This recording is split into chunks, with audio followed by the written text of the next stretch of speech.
ในจิตใจเป็นพื้นฐานหรือว่านักแน่นอยู่แล้ว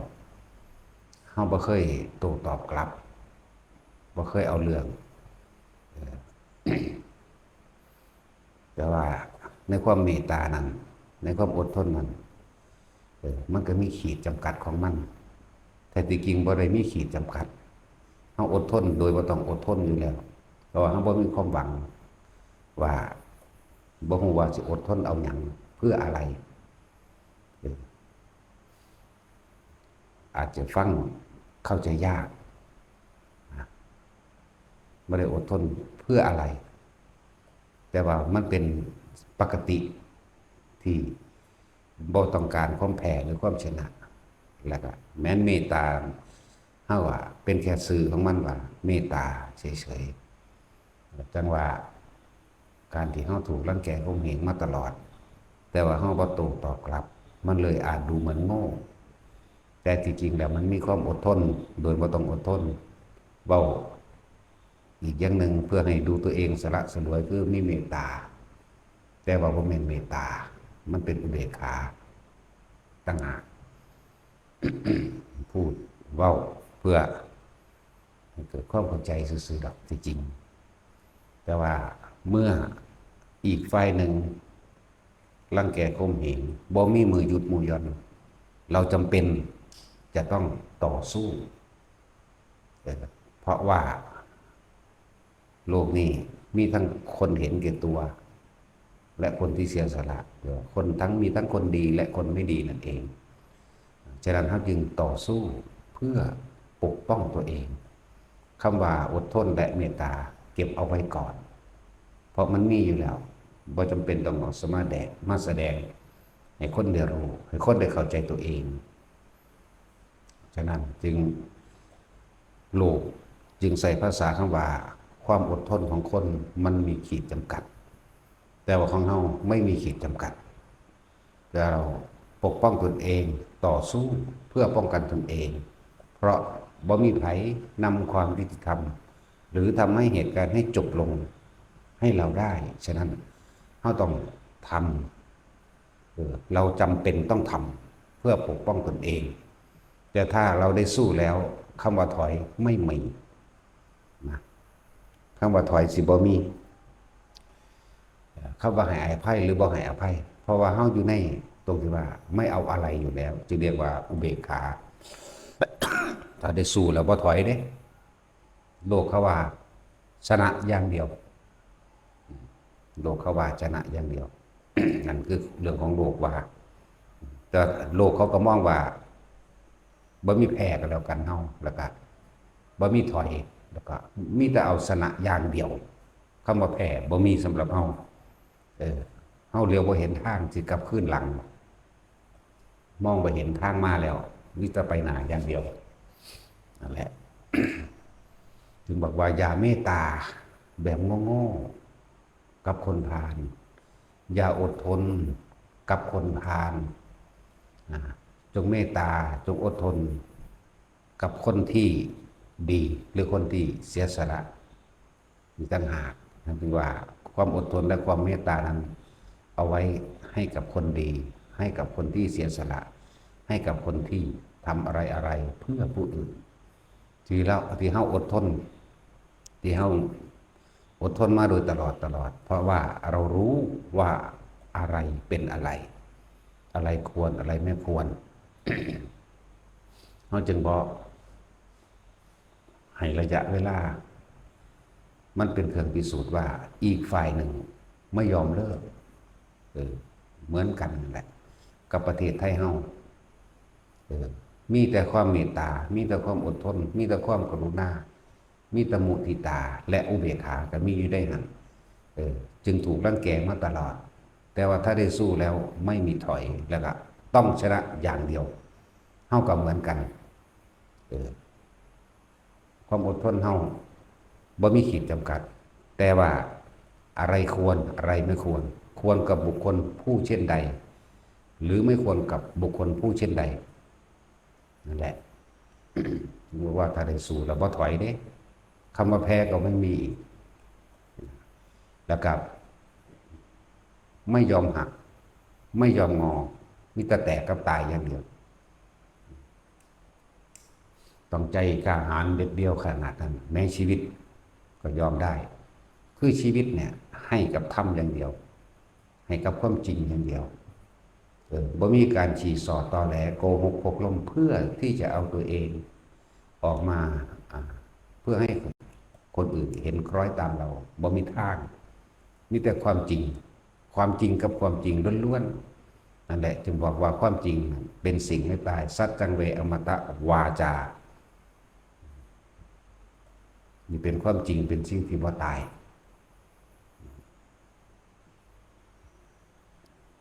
จังว่าให้ทุกคนพิจารณาดีๆเด้อโลกนี้มีทั้งคนดีและไม่ดีมีทั้งคนที่เห็นแก่ตัวและคนที่เสียสละจะหันเฮาจงพิจารณาให้ดีเถิดโดยเอาธรรมเอาคำสั่งสอนพระพุทธเจ้ามาเป็นเครื่องเปรียบมาเป็นตัวเทียบแล้วค่อยๆพิจารณาให้ชัดเจนอดทนเพราะไม่ใจร้อนจนเกินไปอดทนเพราะอยากให้เวลาเป็นเครื่องพิสูจน์จึงบอกว่าอดทนแต่ทีนี้สู้เพราะเมตตาเอาชนะเขาให้ได้ เพราะเมตตาถ้าชนะเขาแล้วเขาแพ้เขาไม่มีประตูสู้เขาจึงบริหารทางทำบาปอีกต่อไปจึงบอกว่าสู้เพราะเมตตาหรือฆ่าเพราะกรุณาเพื่อไม่ให้เขาเป็นบาปต่อไปมีต่างหากฟังเข้าใจยากสำหรับคนที่บ่ถึงธรรมะอันเป็นอุเบกขาฟังเข้าใจยากมากๆแต่คนที่ถึงธรรมที่เป็นอุเบกขาได้แล้วไม่ยากเสียเลยนั่นแหละ นึกว่าคือเหตุการณ์ของพวกเขาเนี่ย30 กว่าครั้งบ่มีผู้ใดทนได้ทุกคนที่ได้รอบๆข้างบ่มีไผทนมีผู้เดียวทนแต่ว่านั่นไม่ใช่ความอดทนแต่ว่ามันเป็นปกติที่ไม่ต้องการให้ผู้ใดผู้หนึ่งมาคอยตามเฮาหรอกบ่แม่นว่าเฮาสิจะต้องไปเลียแข้งเลียขาเพื่อให้เขาคอยตามหรือทำตามที่เราอยากจะทำให้มันสำเร็จแต่เนี่ยบ่มีทางแต่ที่อดทนเพราะอยากให้การเวลาเป็นเครื่องพิสูจน์กับทุกๆคนว่าอะไรควรอะไรไม่ควรสิตัดสินใจจังใดเมื่อการเวลาผ่านมาเมื่ออีกฝ่ายหนึ่งไม่เลิกลาที่จะข่มเหงรังแกกันแกล้งทำลายเวลาที่พิสูจน์ทุกคนได้รู้นะนั่นแหละ30 กว่าครั้งที่พวกเขาถูกกระทำมาจริงๆนะถึงเวลาแล้วบัดนี้ที่เราจะต้องเอาคืนมั่งแต่ว่าเอาคืนนี่ไม่ใช่ความแพ้หรือไม่ใช่ความชนะแต่เป็นการเมตตาต่างหากจากว่าแต่เขามดกำลังลงเขาก็บ่มีกำลังในการที่จะมาทำบาปอีกต่อไปทำเวรทำกรรมหรือมีแผนการที่จะทำร้ายพวกเราอีกต่อไป1ถ้าเสียชีวิตก็ดีไปบาปเขาจะไม่เพิ่มขึ้น2ถ้าหมดทรัพย์สินเขาก็เบิดกำลังในการที่สิชักจูงชักชวนผู้อื่นให้เห็นตามให้คล้อยตามบุคคลผู้อื่นจะได้ไม่เป็นบาปด้วยกับเขาถ้ามันแค้นมันแค้นอยู่ผู้เดียวมันแต่ทำอะไรไม่ได้แล้วนั่นแหละคนเฮาส่วนมากจึงจักคิดได้เมื่อภายหลังเฮาย่อมบ่มีทางมีแต่ตายมีต่างหากจังหวะนี้คือโพธิวิสัยอันเป็นอุดมคติแห่งโพธิวิสัยความจริงล้วนๆบ่มีการอ้อนขอบ่มีอ้อนขอให้กับอาธรรมนี่บ่มีเลยนะแต่ว่าถ้าเป็นธรรมะนี่อ่อนน้อมถ่อมตนอดทนเพื่อบุคคลผู้อื่นได้คนละอย่างกันเด้เมตตากับบุคคลผู้ด้อยกว่าหรือตกต่ำกรุณาช่วยเหลือบุคคลผู้ด้อยหรือตกต่ำและบุคคลที่กลับใจได้นะปัญหาแต่เป็นอย่างคือบ่เฮ็ดหยังจักเกือถ้าได้เฮ็ดแล้วเฮ็ดมันสุดจักบ่ล่ะ ทั้งฝั่งกฎหมายและฝ่ายความตายจึงบอกว่าถ้าต่อไปนี้ถ้ามีคนมาบุกล้านเฮายิ่งเลย นี่คือความเมตตาถ้าฝ่ายกฎหมายเอาติดคุกให้ได้ ไม่ต้องการเงินนี่คือฝ่ายกฎหมายนะนั่นแหละสุดแบบนี้เอาตายเขาว่ากับว่าเนี่ยคือเขาเป็นแบบนี้แต่ว่าบ่แม่นว่าไผเว้ายังมาว้อเกิดเลยเด้อยากว่าบ่แม่นว่าสิตอบโต้กลับเลยแต่ว่าอยากให้ทุกคนเห็นความอดทนของเพิ่นเห็นความเมตตาของเพิ่นพร้อมในเมื่ออีกฝ่ายหนึ่งไม่ยอมหยุดกระทำว่าเราโดนกระทำแต่ฝ่ายเดียวเขาสิเว้าจังได๋ก็สร้างเพราะว่าคนพาลนั่นน่ะบ่ได้สำนึกในสันดานของตนเองที่ว่าผิดเด้คนพาลเนี่ยจะมองไม่เห็นความผิดของตนนั่นแหละคนโง่คนพาลคนเห็นแก่ตัวย่อมไม่รู้ตัวว่าตัวเองนั่นเป็นคนเห็นแก่ตัวสั่น เพราะว่าเขาบ่ได้มีศีลธรรมคุณธรรมอหย่างดอกคำว่าไม่มีศีลแปลว่าเป็นผู้เบียดเบียนทำร้ายผู้อื่นให้เสียชีวิตและทรัพย์สินนี่เรียกว่าไม่มีศีลไม่มีธรรมเรียกว่าศีลธรรมแปลว่าไม่มีความจริงทั้งคิดทำร้ายเบียดเบียนผู้อื่นให้เสียชีวิตและทรัพย์สินด้วยวิธีใดวิธีหนึ่งก็ได้กล่าวตูใส่ร้ายเนี่ยเรียกว่าไม่มีศีลไม่มีธรรมเข้าใจว่าล่ะแต่บุคคลผู้มีศีลผู้มีธรรมมีจิตใจเป็นปกติไม่คิดร้ายไม่คิดทำลายเบียดเบียนผู้ใดผู้หนึ่งเสียชีวิตและทรัพย์สิน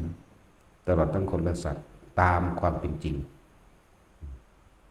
นี่คือธรรมคือความจริงนั่นเองจริงเพราะมองลึกเข้าไปเห็นสัตว์โลกเป็นไปตามกรรมจริงเพราะมองลึกเข้าไปเห็นทำทั้งหลายย่อมเกิดแก่เหตุทุกคนเกิดมามีแก่มีเจ็บแต่สุดท้ายกับมีตายจริงการทำร้ายผู้อื่นคือการทำร้ายและทำลายตัวเองนี่คือเขาเอิ้นว่าธรรมนั่นแหละคนบ่มีศีลบ่มีธรรมมันบ่จักหยังหรอกคำว่าศีลธรรมแปลว่าจังสี่ไม่มีศีลจะแปลว่ามีแต่จากเบียดเบียนทำลายผู้อื่นเสียชีวิตและทรัพย์สินจึงเรียกว่าไม่มีศีลบ่เป็นใจบ่เป็นปกติคิดเล่าร้อนกระวนกระวายแต่สิเอาชนะผู้อื่นแต่ทำร้ายผู้อื่นให้เสียหายและชิบหายแต่ว่ายังไกลช่างเถิดสุดท้ายแล้วก็ทำลายตัวเองนั่นแหละบอกทุกคนว่าการให้อภัยผู้อื่นก็คือการให้อภัยตัวเองการไม่ทำร้ายผู้อื่นก็คือการรักษาตนเองการเมตตาผู้อื่นก็คือนั่นแหละรักตนเองทุกสิ่งทุกอย่างมันเกิดขึ้นจากตัวเฮาเบิดที่เฮามาเกิดอยู่นี่ก็ดีว่าแต่ละคนให้ใส่พิจารณานะบ่แม่นว่าย่อมแพ้เลยแต่ว่ารู้ว่าอะไรเป็นอะไรหรืออะไรควรอะไรไม่ควรบ่แม่นย่อมแพ้บ่แม่นอ่อนแอเป็นความเข้มแข็งและมีเมตตาอยู่ทั้งในเหลือแต่ว่าใจเขาสิกล้าหรือไม่กล้าแต่จะพูดถึงว่าพุทธเจ้าไม่เคยหนีพุทธเจ้าบ่เคยหนีแล้วก็บ่พาสาวกหนีบอกบ่หนีเขาจ้างคนมาด่าไปบิณฑบาตหมู่สาวกทั้งหลายส่วนหนีพระอานนท์ส่วนหนีนั่งอีหยังล่ะจ้างคนมาด่าแล้วก็ยุ่งส่งเสริมบอกให้คนทั้งหลายบ่ให้ใส่บาตรให้หมู่สาวกไปบิณฑบาตบ่ได้กลับมามือเปล่าเป็นอาทิตย์2 อาทิตย์พุ่นเด้อบ่ได้หน่อยเด้ท้อแท้อ่อนแอได้บัดนี้ส่วนพระเจ้าหนีไปเมืองที่บุคคลที่เขาเคารพและศรัทธาเราเถิดพระเจ้าข้าพระเจ้าก็นิ่งบ่ปากต่อมาเข้าหาพระอานนท์ให้พระอานนท์เป็นผู้เข้าไปคุยพระอานนท์ก็ไปส่วนหนีเหมือนกันให้หนีไปเมืองนั้นไอ้ราชคฤห์เหมือนเดิมเถิดพระเจ้าค่ะ หรือว่าให้หนี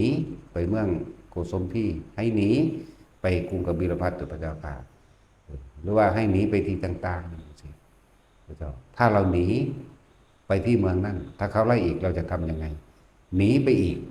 ถ้าหนีไปอีกถ้าเขาไล่อีกเราจะทำยังไงก็ต้องหนีไปอีกเธอจะต้องหนีตลอดชีวิตหรอกหรืออานนท์โอ้มันลึกซึ้งก็ยังไงเด้อานนท์เธอต้องหนีไปตลอดชีวิตเหรอนั่นต้องใส่แล้วมันไม่ได้พาหนีเด้นั่นแหละมันจังกล่าวคำว่าสัตว์คนที่กล่าวดูใส่ร้ายบุคคลผู้อื่นย่อมลงสู่นรกอภูตวาทีนิรยังอุปติย่อมอุบัติในนรกเกิดในนรกกันเองเพิ่นจะให้เฮานั่นอดทนเบิ่งสะกอนว่าควรหรือบ่ควรเพิ่นเบิ่งระยะเวลาเนี่ยอีกฝ่ายหนึ่งไม่ยอมเลิกลาที่จะทำร้ายกล่าวตู่ใส่ร้ายอีกฝ่ายหนึ่งไม่ยอมเพิ่นจึงบอกให้ภิกษุกล่าวอีกคำหนึ่งแต่ว่าเป็นคำที่เป็นจริงมากๆได้อันนี้ก็ดีบ่ค่อยออกมาเว้าปานใดถ้าคนมีชาติแน่เว้าเป็นจริงตายโลดจักบ่ล่ะตายชิบหายโลดเด้มันสั่นแหละเดี๋ยวบ่จักสอนปานใดเพิ่นเพราะเฮาก็ทดลองเบิ่งแล้วตายอีหลีนะบ่อยากเอามาเว้าบอกแต่คำว่าอภูตวาทีนิรยังอุปติบุคคลผู้กล่าวตู่ผู้อื่นเนี่ยย่อมลงสู่นรกนะสัจจังเวอมตะวาจามีคำนี้เป็นของจริงเป็นคำจริงตามความเป็นจริงเพิ่นก็เลยให้ภิกษุนั้นกล่าวคำนั้นเมื่อเธอไปบิณฑบาตที่ใดก็จังเมื่อเธอถูกกล่าวตู่ใส่ร้ายเธอจงกล่าวคำนี้เถิดพระอานนท์รับคำไปแล้วก็ไปท่องต่อบ่ยาวเด้บ่ยาวไปท่องต่อพระภิกษุทั้งหลายเหล่านั้นก็จำคำได้แล้วเขาก็ไล่คือเก่านั่นแหละแต่ว่าภิกษุทั้งหลายเหล่านั้นก็กล่าวคำนั้นแหละกล่าวคำที่มันบอกนั่นแหละต่อมาเรื่องมันก็แดงขึ้นแต่ เมื่อพระเจ้าอุเทนจับได้เรียกว่าที่เมืองนั่นแหละเมืองอย่างไรลืมเสือแหละเมืองของพระเจ้าอุเทนละไปนั่งอย่างลืมเสือมาคันธิยะนั่งมาคันธิยะจ้างคนญาติพี่น้องกับของเองตลอดทั้งพวกทาสรับใจคนเองมาคันธิยะมาจากลูกนายสังหมอทั้งสองเท่านั้นเด้เป็นว่าเป็นง่ามนั่นแหละมันจะแก้แค้นพุทธเจ้านั่นเป็นเหตุใส่สาวกพุทธเจ้ามั่งเหตุใส่นางสามาวดีมั่งนั่นแหละพอกล่าวคำนี้พลิกขึ้นไม่เลยภิกษุทั้งหลายกับกล่าวคำที่เพิ่นสอนแต่พระอานนท์เป็นผู้บอกต่อความจริงก็เริ่มปรากฏขึ้นจนถึงสุดท้ายแล้วนางมาคันธิยะก็ถือพระเจ้าอุเทน ฝังลงเคืองโตปาดเนื้อท้องนางมาคันธิยะทอดน้ำมันยัดใส่ปากกินเองธรรมดาวะแล้วก็ใส่เฟื่องฟางเผาแต่ว่าบ่ให้ตายกลับมาใหม่สุดท้ายแล้วเอาสร้างไถเอาไถตัดเครื่องแอวมันเลยกับหมู่ญาติๆนั่นแหละแต่ว่าเรื่องจริงมันก็ยาวกว่านี้อยู่ดอกบ่รัดเอาความจริงมันยาวอยู่เป็นสั้นนั่นแหละ ในสุดท้ายแล้วความจริงก็เปิดเผย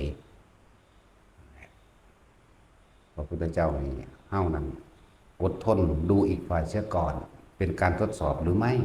ความหมายเป็นอันหนึ่งเป็นความเพียรของตนเองสองเป็นความอดทนของตนเองสามระยะเวลาจะเป็นเครื่องพิสูจน์เองดอกเข้าใจป่ะนะระยะเวลาจะเป็นเครื่องพิสูจน์คือมีคำพุทธศาสนาโบราณว่าไวนะระยะทางพิสูจน์ม้าการเวลาพิสูจน์คนอยากรู้อุปนิสัยให้อยู่ร่วมกันนานๆนี่อันนี้เป็นคำสุภาษิตพุทธเจ้าอยากรู้อุปนิสัยให้อยู่ด้วยกันนานๆอย่าเชื่อเพราะได้ยินได้ฟังสืบต่อกันมานั่นมันจะมีเริ่มต้นมาจังสั่นแหละ เมื่ออีกฝ่ายหนึ่งไม่เลิกจึงกระทำแต่ถ้าได้ทำแล้วคำว่าแพ้ไม่มีเพราะว่าเขาเอาความจริงสัจจะหรือสัจจะบารมีของเขาเองจะเป็นเครื่องปกป้องเราเองบางคนก็ตายเอาเองเพราะว่ามันไม่เกาะป้องกันมันเองคือบุญของมันเองบ่มีตายเอาเองป่วยเอาเองพิการเอาเองตาบอดหูหนวกเอาเองเป็นเองตั้งที่ผสมพ้นอายุพระท่านในพ่อเป็นลักษณะนั้นมีไปเรื่อยดอกมีไปเรื่อยจังว่าหลายๆอย่างที่พวกเขาต้องมีความอดทนต้องมีความพยายามจริงๆพวกเขาไม่อยากอดทนดอกศูนย์กัดแขวใส่อยู่เนาะพยายามจะเอาชนะเขาจะเข้าไปตีไปขามอยู่เดียวนี้เขาอยู่แต่ว่าเขาไม่ให้ใส่สัจจะหนึ่งที่หนึ่งเลยอันนี้คือความจริงเจตนาของเขามีอย่างคือความจริงสงเคราะห์โลกสงเคราะห์สัตว์นะศรัทธาภระเขามันเต็มอยู่แล้วคำว่าศรัทธาภระศรัทธาเรามีกำลังกล้าอยู่แล้วศรัทธาต่ออย่างศรัทธาต่อธรรมคือความจริงศรัทธาภระความเชื่อตามความจริงเต็มกำลังปัญญาภระรอบรู้ในกองสังขารตามความเป็นจริงรอบรู้ว่าในโลกนี้มีทั้งคนดีและคนไม่ดีโลกนี้มีทั้งคนที่เห็นแก่ตัวและคนที่เสียสละเรื่องปัญญาภระจึงรอบว่าคนรอบรู้ว่ารอบรู้ในกองสังขารแล้วก็วิริยะภระเป็นผู้มีความเพียรกล้าอยู่แล้วมีความพยายามที่จะนำความจริงทั้งหลายออกมาแสดงสั่งสอนออกมาชี้บอกแนวทางให้ทุกคนได้รู้อันนี้ควรอันนี้ไม่ควร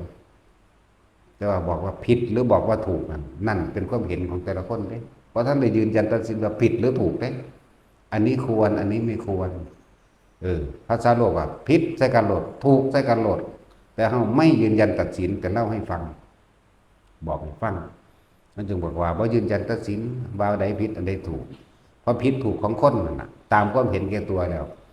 คนที่ว่างคิดเป็นกลางเท่านั้นจึงจะบอกผิดบอกถูกได้ถูกต้องแต่เขาไม่พูดว่าผิดว่าถูกพอมันยึดคนละแบบกันแต่ว่าอันนี้ควรอันนี้ไม่ควรสิ่งนี้มีสิ่งนี้จริงมีเนี่ย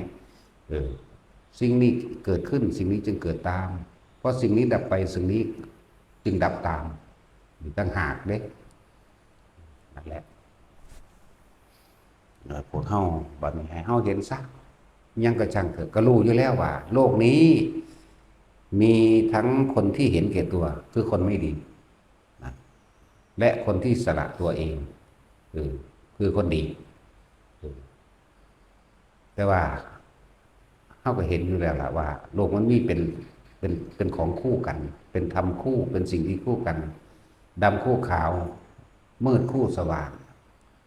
แม่นบ่ล่ะคนดีคู่คนเลวมันเป็นของคู่กันเฮ็ดจังไดเฮาจึงจะอยู่ระหว่างกลางกับบุคคลทั้งสองนี้ได้คนดีตามเท่าดาทั้งโลกก็ติดดีแล้วถ้าว่าโดยธรรมคือคนที่ปล่อยวางแต่ต่างหากนั่นแหละต่างหากอันนี้คนที่ปล่อยวางกับคนดีทั้งโลกก็คือทำดีก็เพราะว่ามีความปรารถนาโดยทั้งดีบางคนก็ทำดีเพื่อสวรรค์มีความปรารถนาเป็นสวรรค์เป็นเจ้าฟ้ามหากษัตริย์หรือเป็นเศรษฐีเดี๋ยวนี้ก็มีก็ยังติดอยู่ถ้าติดดีลักษณะนั้นก็คือติดชั่วเหมือนกันเพราะถ้ามีคนขัดขวางก็ต้องเป็นคนบดีใดเหมือนกันเวลามันโมโหแหละฟังอาจจะเข้าใจยากแต่ไม่ยากพวกเข้าจึงว่าที่นี่เข้ากับติดดีไปก่อนเหมือนพุทธเจ้าสอนสัพพะปาปัสสะอะกะละนังกุศลสูปสัมปดาสัจจิตะปริโยทปนังเอตังอุทานาสาสนังอันความบดีไอ้ความเห็นแก่ตัวคำว่าความบดีความเห็นแก่ตัว ความอยากทำให้ผู้อื่นเสียชีวิตและทรัพย์สินเพื่อที่จะนำเอาชีวิตและทรัพย์สินของบุคคลผู้อื่นมาเป็นของตัวนี่เรียกว่าอกุศลที่นี่จงสั่งสมเฉพาะกุศลเถิดนี่กุศลสูปสัมปทานสจิตะปริโยทัปปนังนี่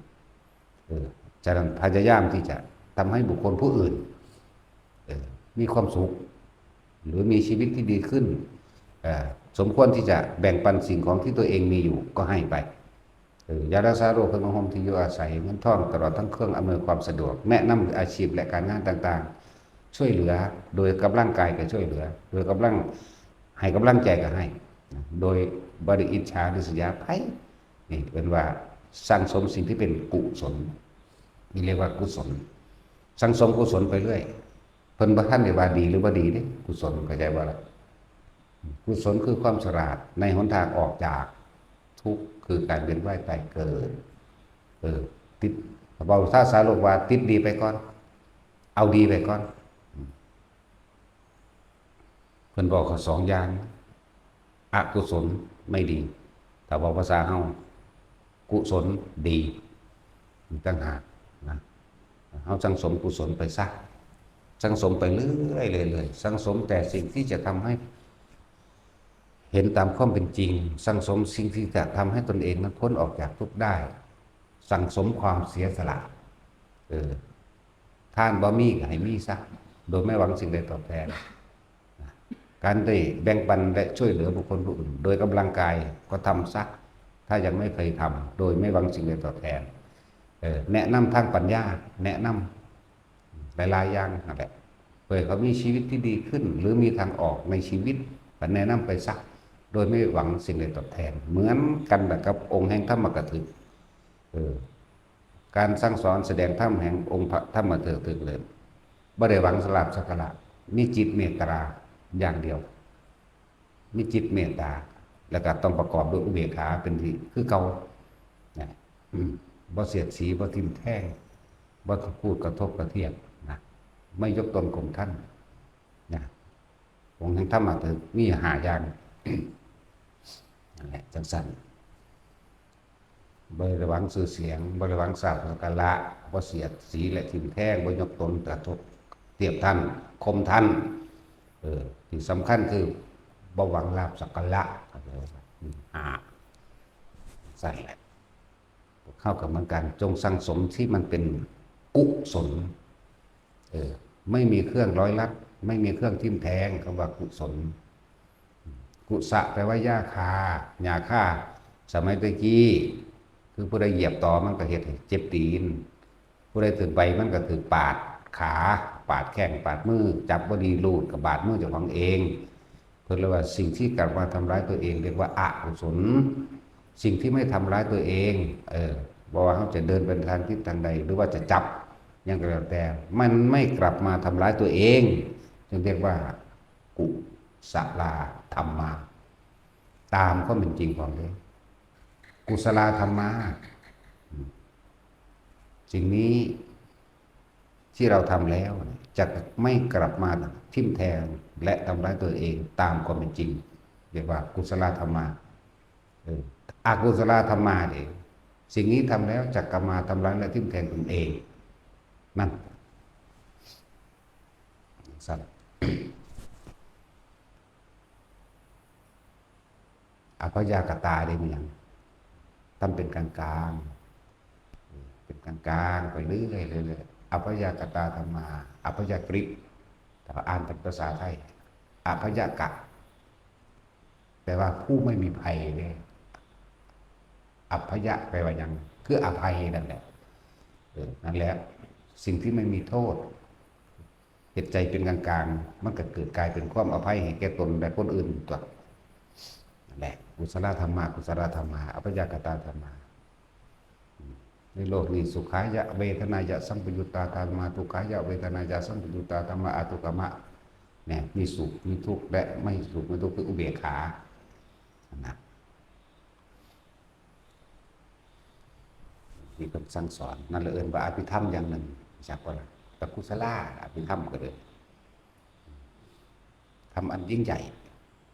ทำอันใหญ่กว่าทำทั้งปวงจึงเรียกว่าอภิธรรม สุขายะเวทนาจะสัมปยุตตาธรรมาทุกขายะเวทนาทุกขมาสุขายะเวทนาสัมปยุตตาธรรมาปณีตาธรรมาแปลว่าเป็นของประณีตฟังดีเด้มันปราณีตมันละเอียดอ่อนก็ว่าไปเป็นของที่ให้ความละเอียดเด้อเป็นของที่เป็นธรรมที่ปราณีตแต่ก็มีปานีแต่ก็มีหินาธรรมาอีกเป็นของต่ำเป็นของปุถุชนอย่าไปทำสั่นสั่นแหละเอาแต่หัวใจมันนี่โลดบาลัยว่าสุขว่าทุกข์ย่อมเกิดขึ้นเพราะเหตุนิโนคัมโมโปตุชะนิโกอย่างหนึ่งก็ต้องว่าไปก็ได้หรอกเป็นของต่ำเป็นของปุถุชนเป็นของชาวบ้านบาลัยไปก็ได้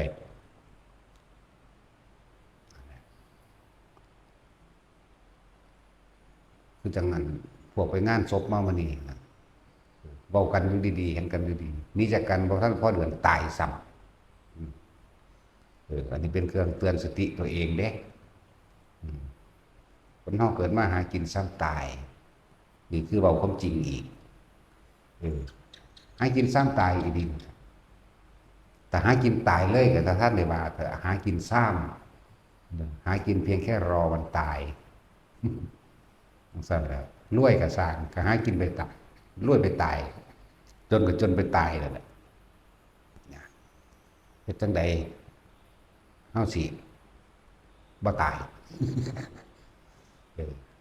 แต่ว่าภาษาโลกบ่มีดอกคนบ่ตายว่าดิเนาะนั่นแหละฟังธรรมให้มันเป็นให้ธรรมทานหรือให้ทานด้วยธรรมเนี่ยชื่อว่าให้อมตะมหานิพพานคือความไม่ตายให้ความจริงให้ความจริงโลกิยสัจจะกับเบาอยู่นี่โลกุตระสัจจะกับเบาอยู่นี่ทั้งเป็นโดยปรมัตถสัจกับเบาอยู่นี่ขึ้นอยู่กับสติปัญญาของใครของมันสิแยกสิแบ่งเอาสิเห็นตามจริงหรือเห็นตามปลอมก็แล้วแต่อันนั้นอะไรทุกคนว่าทุกคนเห็นไป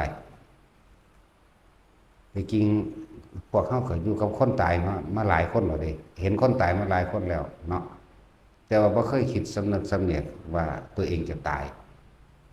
เพราะว่าตัณหาอุปทานหรืออวิชชาความบังตาเอาไว้บังตาบังปัญญาบังความจริงตื่นขึ้นแต่ละมือแต่ละเว้นคิดหาแต่แนวใดหาแนวใดหาแนวกินหาแนวเด่นหาแนวดังหาแนวอวดหาแนวโอ้ต่อกันตื่นขึ้นแต่ละมือบ่เคยมีความรู้สึกอยู่ในตนเองเหมือนกับซากศพเดินใดทั้งนั้นแหละซากศพเดินใดบ่รู้สึกโตบ่มีวิญญาณอยู่ในตัวเองเลยบ่ฮู้มือโตเลยเมื่อลอยเมื่อลอยคิดจินตนาการไปจากได้หยังก็จินตนาการถึงสิ่งนั้นเพลิดเพลินภาษาเพิ่นว่าแต่ว่าเมื่อลอยวาดภาพจินตนาการถึงสิ่งนั้นไปมีความรู้สึกพอใจมั่งไม่พอใจมั่งดูข้างนอกเบิดนั่นเลยเอิ้นว่าบ่มีวิญญาณบ่มีเครื่องรับรู้ความรู้สึกของตนเองเลยไปรู้สึกแต่กับสิ่งอื่นบุคคลสัตว์สิ่งของแต่ที่เว้าเรื่องผู้ใดก็เคยผ่านความเป็นหนุ่มเป็นสาวมาเบิดแล้วนอนก็บ่นอนอยู่กับเจ้าของหรือไปนอนอยู่กับผู้ที่คิดฮอดนั่นแหละแม่นบ่ล่ะไปนอนแก้ผ้าเอากันอยู่กับเขาเนี่ยแม่นบ่ล่ะนั่นแล้วบ่รู้สึกตัวได้แล้วน่ะปูนเฮ็ดแบบนั้นเฮ็ดแบบนี้กอดดมกันอยู่เพราะสำนั้นเด้นั่นแหละเอิ้นว่าบ่มีวิญญาณหรือเอิ้นว่าซากศพสั่นสร้างภพไว้ก่อนตายเบิดนั่นแหละคือพ่อใหญ่นั่นเราถามเราก็ถามถูกต้องคนเฮานี่เป็นเปรตก่อนตายแม่นบ่แม่นก่อนเฮาที่สิตายเฮาไปสร้างความเป็นเอาไว้เบิดแล้วเป็นเปรตก่อนตายเป็นสัตว์นรกก่อนตายเป็นสัตว์เดรัจฉานก่อนตายเป็นคนก่อนตายเป็นเทวดาก็เป็นก่อนตายพรหมก็ก่อนตายแล้วทั้งสั้นแล้วนั่นอาหารลึกนิพพานกับก่อนตายทั้งนั้นถ้าอยากรู้สวรรค์ถ้าอยากรู้นรกอยากรู้พระนิพพานก็ให้รู้ตอนที่ยังมีชีวิตอยู่มันไม่ได้ผิดคำพระศาสดาเขาเด้บ่ผิดเลยแต่พวกเขาคิดว่าถึง เป็นเปรตก่อนตายเป็นจังไดตื่นขึ้นภาพไปแล้วอยากได้รถอยากได้เงินอยากได้ทองอยากได้ชื่อเสียงนะบ่ล่ะจากมียศถาบรรดาศักดิ์อำนาจนั่นนี่ขึ้นมาเพราะมันอยากจะเจ้าของเล่นนั่นพ่วงเปรตมานำอีกอยากให้ลูกเป็นนั่นเป็นนี่อยากให้ลูกเต้าเล่าล้านให้หมู่ให้พวกสารพัดอยากให้เป็นน้ำนั่นคือสร้างพวกเปรตของเจ้าของไว้บักเงาๆเลยเดินนะแต่ของเราเป็นเองอยากว่าว่าอยากได้อยากเป็นอยู่เพราะฉะนั้นไปสร้างนรกเอาไว้ก่อนตายยังไงคิดไปเลยบางที่ก็โมโหเลยศูนย์ผู้นั้นศูนย์ผู้นี้นั่นแหละเป็นสัตว์นรกก่อนตายก็ดีบางที่ก็อยากอวดอยากอ้างสิ่งที่ของมีอวดทรัพย์สินอวดให้อวดหน้าอวดเงินอวดทองอวดรถอวดบ้านอวดทองหรืออวดสิ่งที่ตัวเองมีเมื่ออวดธรรมดาอวดลูกอวดหลานได้บัดนี้หลานบ้านใหญ่อยู่บางทีแม้กระทั่งอยู่ในท้องก็ยังเอามาอวดกันก็มีเลยหมอดูว่าผู้ใดธรรมดาบอกท่านเกิดอยู่ก็เอามาอวดล่ะหมอก็ให้แว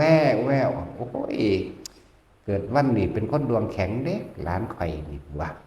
เกิดวันอังคารดวงเกิดวันอังคารดวงแข็งทั้งสั้นทั้งสี่เด้พวกนี้สิปราบศัตรูให้พินาศไฟเด้เพราะท่านนี่ใหญ่ยังเงิดอยู่น่ะมันออกมาแล้วก็เลยข้านงอที่ก็เอาไปอวดเลยใหญ่ขึ้นมาจากน้อยก็อวดไปโรงเรียนแล้วก็อวด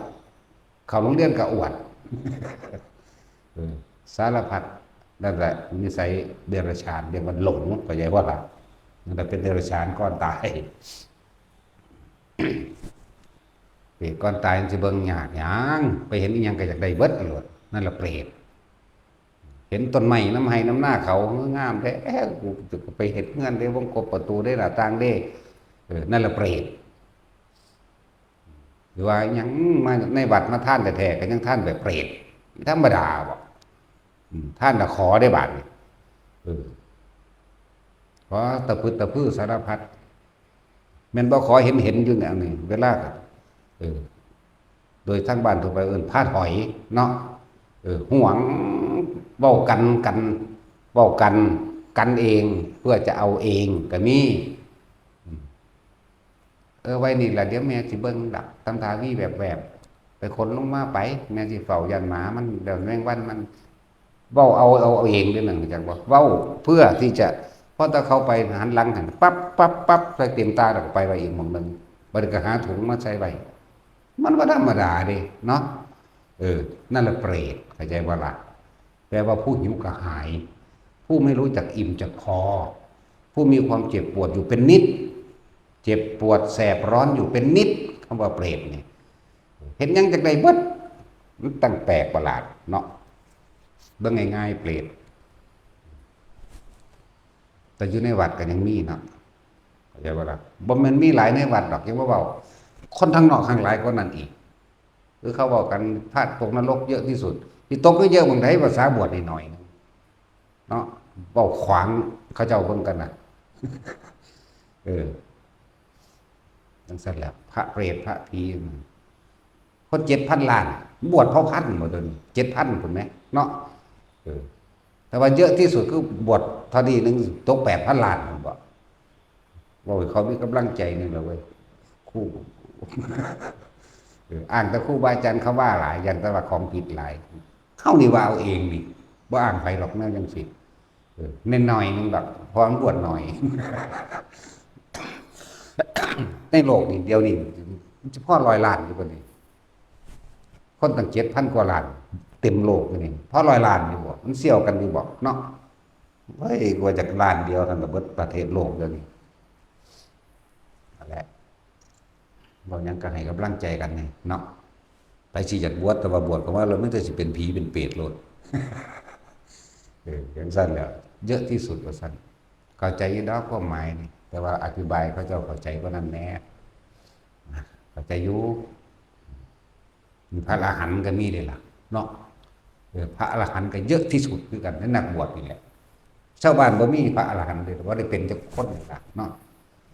ชาวบ้านชาวเมืองทั่วโลกผู้ใดบ่บวชก็ดี เพราะว่าพระอรหันต์เป็นฆราวาสตายเบิดเดือนมีในบวชอีกตัวเว้ยนักบวชแบบพระอรหันต์เยอะที่สุดเขาก็บอกกลับกันในกระไรตัวถ้าอรหันต์บ่บวชมันก็ตายดิสิตายเมื่อนั้นแหละต้องไปเถียงกันดอกผมบ่เคยเป็นมันเขาก็บ่เคยเป็นแต่ว่าเขาสิเถียงนั่นแหละว่าคนไปสร้างสิ่งที่ตะของสิไปเป็นใบก้อนที่ตะของสิตายอยู่แล้วล่ะบางท่านมาบอกเรื่องในบัตรอะไรคนทั่วโลกที่จะได้เบิดไหมเบิ่งดูมันเป็นไปสวรรค์อยู่บ่ตัวนี้ไปเห็นยังเอาพวกเจ้าทำงานในโรงงานทำงานในห้างทำงานเป็นครู่เป็นข้าราชการเป็นทหารเป็นตำรวจยังกระซ่างเห็นยังกระจังได้แน่เอาพวกทหารแล้วกูจะเอาปืนไปไว้ปกป้องรักษาเงื่อนกูก็หน้าเนี่ยนี่ก็เปรียบแล้วไหมเนาะอยากได้ปืนละอยากได้ระเบิดละแน่อยากได้สัญญาณนั่นอยากได้สัญญาณนี่ครับเพราะว่าแต่นั้นแล้วเอาทหารน้อยไปใส่มันก็เปรตกระคักขึ้นกันหรอวะแถมเสื่อมเป็นหนี้และดินดีเนาะทหารใหญ่เอาทหารน้อยไปใส่ตำรวจก็คือกันโอ้นั่นเปรตหลายโอ้ว่ามันตาเปรตธรรมดาหอดสันนรกแบบประเภทอสุรกายมันหาแม่นบ่ล่ะหากินแต่คนทุกคนยากแต่กินคนรวยว่าใดนั่นแล้วจักสิเปรตจักสิสัตว์นรกปนกันเลยได้ล่ะเนาะหลายอย่างก็แบบนี่บอกในทางเลวไหลเขาก่อนนั่นนี่เป็นเรื่องส่วนตัวของเขาแต่ถ้าเป็นเรื่องส่วนร่วมก็ยังหนึ่งดอกอาชีพทหารหรืออาชีพตำรวจเป็นอาชีพที่ต้องเสียสละชีวิตตัวเองเด้แต่ว่าความเห็นแก่ตัวในตัวใครตัวมันก็มีต่างหากเด้แยกแยะเอาเด้อคนบ่มีศีลบ่มีธรรมน่ะเอาบอกเรื่องส่วนตัวว่าอาจสามารถสิรองรับตำแหน่งแห่งตนใดว่าอาจสามารถสิรองรับหรือรักษาหนึ่งไม่อาจสามารถรักษาตำแหน่งตัวเองไว้ได้และตำแหน่งก็บ่ขึ้นแถมกับตัวเองก็บ่อาจสามารถรักษาไว้ได้แม้จะปานนี้มันคนรวยโดยทั่วไป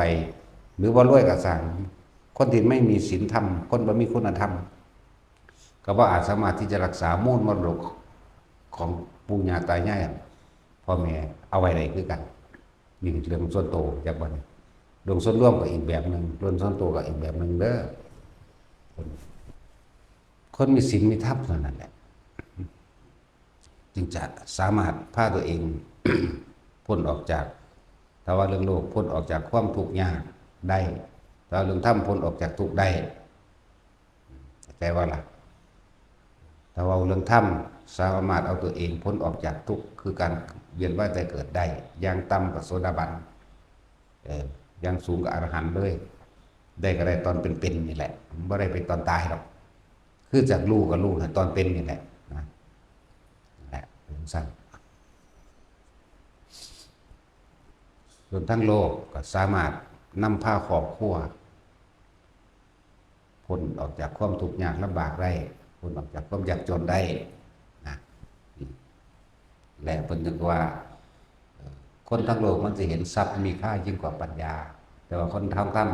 คนที่เข้าใจความจริงคือปัญญามีค่ายิ่งกว่าทรัพย์เหมือนพระมโหสถถกเถียงกันผู้หนึ่งสิถกเถียงเพื่อเอาชนะเพื่อสิได้รางวัลจากแค่พระราชาให้รางวัลหนึ่งแต่ผู้หนึ่งเพิ่นถกเถียงเพื่อจะเอาความจริงให้ทุกคนได้รู้ความจริงว่าปัญญามีค่ายิ่งกว่าทรัพย์เป็นไฉนนี่เพื่อเขาถกเถียงอยากเอาชนะสิเขาก็ว่าแม้เศรษฐีคนนั้นคนนี้เป็นน้ำลายฟูมปากไหลลงพวกนั้นยังยอมตัวเองเข้าไปเป็นทาสรับใช้เพื่อต้องการทรัพย์เพื่อต้องการเงินส่วนพระโมโหสถวางซักนั่นแหละเป็นวิธีหาเงินจากคนผู้ไม่มีปัญญาธรรมดาเลยฮักกันนิดหน่อยไปเรื่อยเด็กถ้าเขาได้พ่อแล้วเขาก็หนีนั่นมันก็แม่นก้มเขาสั้นแหละพวกเสน่ห์ภูกุสะกิจกำพ้นมันนี่แต่เพิ่นบ่ได้เหตุเพื่อให้ชนะเด้ขนาดเพิ่นชนะแล้วแม้ถึงขั้นว่าพระราชาสั่งประหารพวกบัณฑิตทั้ง4นี่เพิ่นก็ยังขอเบิ่งขอชีวิตไว้ไหมเอาตัวเองเข้าประกันเพื่อขอชีวิตเขานั่นแหละแต่สุดท้ายแล้วในทั้ง4คนก็ กลับใจเป็นคนดีสรุปธรรมบทกับที่ว่าก็เป็นพระสารีบุตรไปจังสิแหมเป็นพระสารีบุตรหรือว่ามาสายสารนี่มาเกิดกับบรรลุอรหันต์นำกันเบิดจนธรรมโมคราเป็นทหารอีกผู้หนึ่งที่เสียสละตัวเองถูกตีนั่นแหละจังว่าถ้าอยากหูอุปนิสัยการเจียกินให้อยู่ร่วมกันนานๆจะพึงตัดสินใจว่าเขาเป็นคนเลวหรือคนดีดูไปเรื่อยๆนี่แหละมันก็เบิ้งไปเรื่อยๆเหมือนที่เราถูกกระทำนั่นแหละถ้าอีกฝ่ายหนึ่งไม่ยอมเลิกลา30 กว่าครั้งนี่มันธรรมดาเลยฉะนั้นเราจึงสู้เพื่อปกป้องตนเองได้บ้างนี่เป็นเราเรื่องแรกกันสิเอามาจากอีพอมโหสถเท่านี้แล้วนั่นแหละหลายกว่านี้ที่เบามากนั่นนะ เยอะไม่แต่บ่ว่าจะเป็นปัญญาไหวพริบทางการแสดงทำไหวพริบทางการเอาตัวรอดจากเหตุการณ์พื้นที่ต่างๆบ่ว่าจะเป็นไหวพริบทางการทำสงครามอีกสุดยอดเบิดเพราะท่านสิบอกพวกทหารเอาไปอ่านไปเป็นความรู้ประดับตนนั่นเลยต้องรบเท่าใดเจ้าก็ชนะเท่านั้นแหละเอาชนะรบล้านครั้งกับชนะล้านครั้งแตกฉานในหันแหละมันมีอยู่ในหันแหละมีอยู่ในหันแหละทั้งว่าจะให้พวกทหารผู้นำประเทศจะศึกษาเอาเฉพาะโดดๆในเรื่องพระมโหสถนี่ก็มีทั้งบุญมีทั้งฤทธิ์ทั้งเดชทั้งบุญอยู่ในหันแหละสมบูรณ์ในประวัติของที่พอมโหสถอยากให้ทหารไปอ่านเจ้าสิ่งนี้ความรู้ความสามารถเฉพาะตนจะเกิดขึ้นทันทีในผู้นั้นแหละแล้วก็ใส่เวลาดึงโมเอาตาปัญญามันมีค่ายิ่งกว่าทรัพย์คนมีปัญญาก็ยอมหาทรัพย์ได้เลยครับนั่นแล้วเถียงกันว่าเศรษฐีนำไร่ฟุ้งนำไร่ยังไงคนนั้นก็ย่อมลดตัวไป แต่คนนั้นมันจนนั่นแหละเป็นวิธีการใส่ปัญญาเขาก็เพื่อว่าไปเหตุเพื่อให้เกิดความเป็นใจเพื่อได้ทรัพย์มากเขาได้ทรัพย์พอเราเขาขันนี้ไปตั้งตัวตะเขาแต่คนพวกนั้นสุดท้ายแล้วก็ถูกหลอกลวงเอาทรัพย์เบิดแน่มันก็ไปหันไปวันนี้หลายอย่างก็เราไปศึกษาเอามันเยอะครับอย่างแบบเรื่องกบยอดแล้วทั้งปัญญาทั้งฤทธิ์ทั้งเดชก็อยู่ในนี่หมดทั้งเหล่เหลี่ยมกลไกบ่เป็นธรรมดาเด้ทั้งเหล่เหลี่ยมเด้บ่มีคาถาแต่ว่าตัวว่ามีคาถาแต่ทั้งที่ใดๆใส่เหล่เหลี่ยมเอาใส่กลโกงเอาแบบนี้นะนั่นแหละคำว่าตำราพิชัยสงครามมาจากไสก็ได้เสี้ยวหนึ่งเด้ตำราพิชัยสงครามเนี่ยเสี้ยวเดียวของเดือนพระมโหสถแต่ความเพียรยังบอกเรื่องความเพียรต่างหากบ่ได้บูยังนั่นน่ะอย่างสั้นแล้วว่าเรื่องพระวิทูลบัณฑิตจังซี่ก็มีแต่ก็สอนสั่งสอนแสดงธรรมบ่ได้มีการต่อสู้รบราฆ่าฟันกันอันนี้มีเบิดเริ่มก็เป็นเล็กน้อยมากใหญ่มากอีกระดับหนึ่งอีกได้รับราชการแล้วชิ่งไหวพริบกันถูกกันแก้แบบใดควรสู่ควรเดินบ่ควรถอยแบบใดมีเบิดขนาดเข้าไปสู้สงครามอีกมีเบิดไปจังหวัดการขุดเจาะอุโมงค์มันมีมาก่อนเดี๋ยวนี้พูนขุดเจาะอุโมงค์เลิกลงไปแล้วไปเจาะขึ้นไหนมันตรงกลางระหว่างสิไปเอาตัวประกันมามันมีมาตะพุนแล้วอ่านแล้วเป็นจิตวิญญาณเขาเลยนะประทับใจจนอธิบายว่าได้มันค่าตื่นตันก่อนคือสุดยอดแท้ยังว่าเด้อแถมซ้ำแสดงธรรมอนิจจังทุกขังอนัตตาพร้อมเด้นั่นแหละยอดมันของธรรมะก็ดีคนทั้งหลายที่ว่าเห็นสัพดีกว่าปัญญาเพราะเขาบ่รู้ว่าอนิจจังทุกขังอนัตตาจะเกิดเป็นในภายภาคหน้าเขาจึงเห็นว่าทรัพย์นั้นมีค่ามากยิ่งกว่าปัญญาเพียงแค่จะเอาชีวิตรอดของตัวเองเฉพาะชาตินี้ บุคคลผู้กระทำความผิดแม้เพียงชาติเดียวเนี่ยอาจลงสู่นรกมหาอเวจีตลอดกับตลอดกาลแม้กระทั่งอาจจะถึงอสงไขยคิดได้จังไดว่าท่านเป็นพุทธเจ้าตอนนั้นไปเลยว่าท่านที่ว่าซ้ำเป็นพระพุทธเจ้าว่าเพิ่นเอาปัญญามาแก่ในศาสตร์ปัจจุบันของเพิ่นครั้งหนึ่งที่เราตถาคตเสวยชาติเป็นโพธิสัตว์ยายว่าเราเป็นผู้ยิ่งอยู่ปัญญานี่ยังไม่อัศจรรย์เท่ากับครั้งที่เราเสวยชาติเป็นมโหสถนี่เหมือนธรรมดาเดี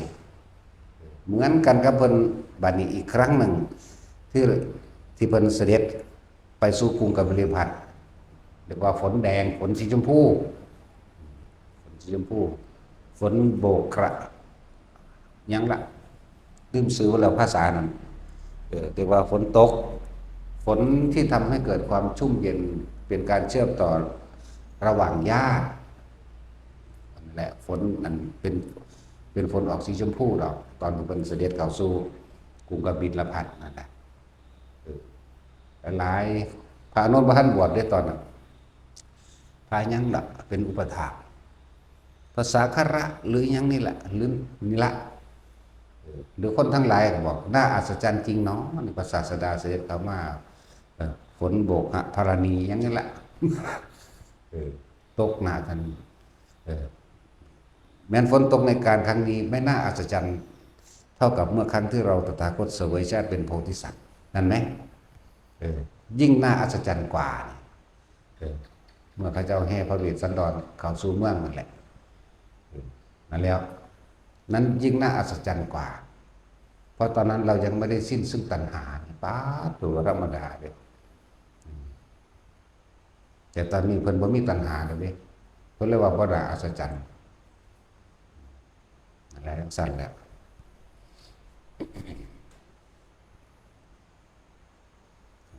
นำไปคิดเอาเองต่อผู้ใดสิได้ขออัดขอทำความจริงนั้นตนเองเนาะได้ก็ดี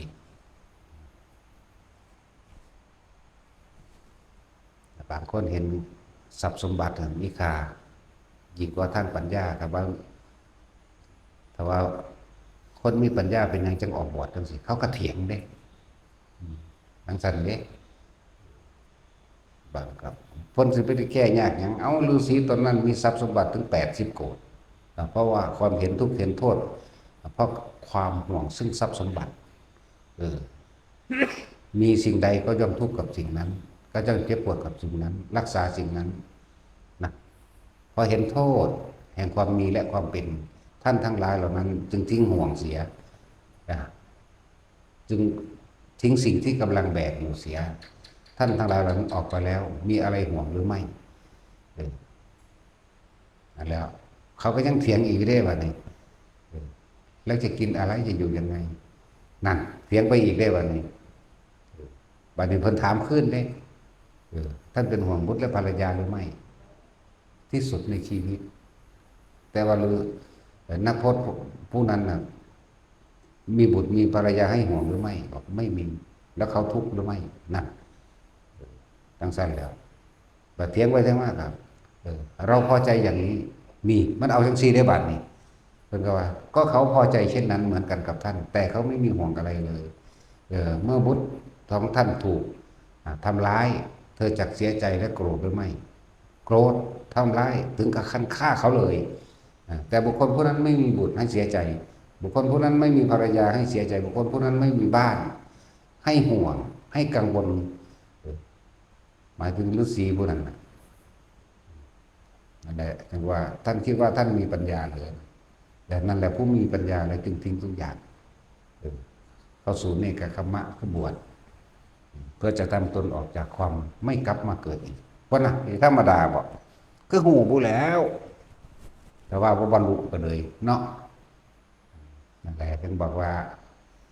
พวกโมเมนต์โพธิวิสัยทั้งหลายนั่นนะเดี๋ยวมาเว้าว่าคนสอนนิพพานสอนบ่ได้แต่ของบ่แมนแต่ของบ่ได้เป็นมันสิหูจักผู้เขาเป็นติให้หู้ก็ได้บ่ให้หู้ก็ได้สัมภาระหันเนี่ยเขาจะวางสันใดอีหลีนี่แหละให้หู้กูก็ได้บ่ให้หู้กูก็ได้กูปิดตึ๊บเลยก็ได้เนี่ยแต่เขาจะว่าว้าวมีแต่เฮานี่แหละเว้าพระเจ้าให้กำลังใจหมู่อรหันตเจ้าทั้งหลายผู้ทรงธรรมของพระศาสดาแต่บ่มีทั้งหลายเหล่านั้น หรือบางพวกกันเว้านะอย่ามาพูดแรงของวันนี้นะใช่แล้วโสดาบันก็ยังไม่ได้จะสอนนิพพานได้ยังไงเลยของนิพพานได้ยังไงนะมันหูไหนจักหน่อยนะ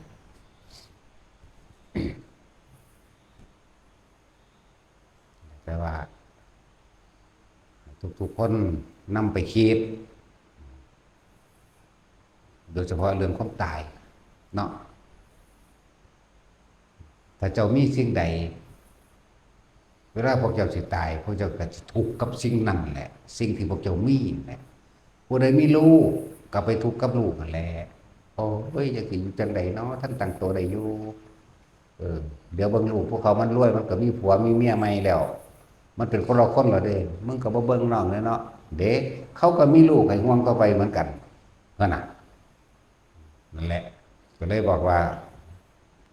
ใครมีสิ่งใดย่อมทุกข์กับสิ่งนั้น